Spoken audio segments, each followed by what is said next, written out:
Welcome to iSupplier training video. This session we're going to focus on change requests. We're going to teach you how to split shipments and make changes to purchase orders in regards to price, promise date, and quantities. To get started, there's a couple different ways that you can search for purchase orders. If it's in your recent purchase orders, they're going to show up on your purchase order summary screen from your orders tab, viewing all purchase orders.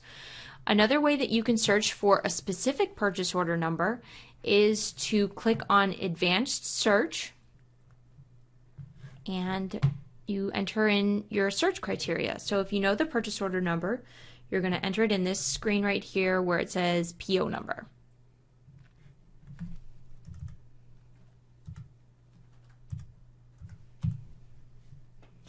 And we're going to hit go.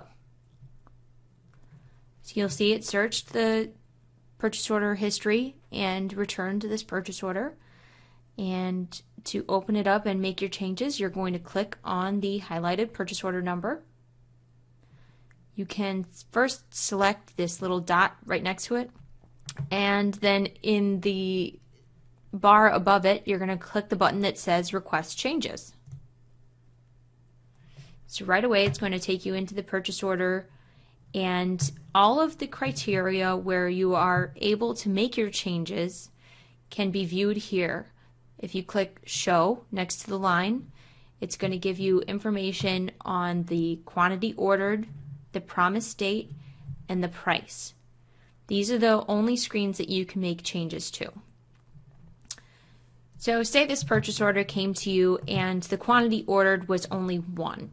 And you have a minimum box quantity of 5. At this point, you would go to this box right here, and you'd enter a 5, and then you would come over to the right-hand side here, and you would go to the reason, and you would type a brief explanation of why you want to make this change. So I'm going to put here, minimum box quantity. This box, although it looks small, it has a lot of characters allowed, so type as much as you want and it will show up when the buyer gets the information. We're going to click action, and the action is we're going to make a change. What I'm going to show you here is really important. There is this very large box that says additional change requests.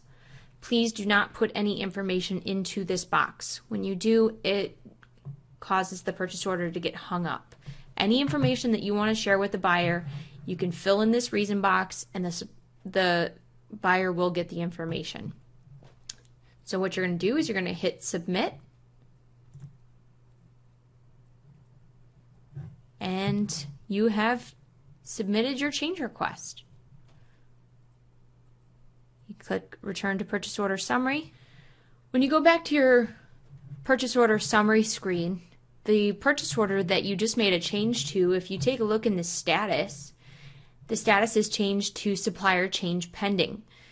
Your buyer on this purchase order has received a notification that you are asking for a change, and they have to respond to either accept or reject your change. As soon as they do, it will say status accepted. For the next change that we're going to demonstrate, I'm going to click next to this purchase order here, and we're going to hit change requests. We're going to go down. We're going to view the lines. If you see here, this purchase order was for 20 pieces, and the due date is March 8th. And I know I can't achieve that date, so I'm going to click on this little calendar box right next to it. A little calendar pops up, and I'm going to promise that I can deliver this purchase order by 3/15 instead of 3/8. We're going to make multiple changes to this. We're going to also change the quantity to 25 pieces. The reason is minimum order quantity and lead time. Change your action to change. Then we're going to move on to the second line because there is a second line on this purchase order. We're going to hit show, and it's for 20 pieces, due 3/15. What we're going to do on this purchase order line is we're going to actually split the shipment. You'll see that there's this little button in this line right here.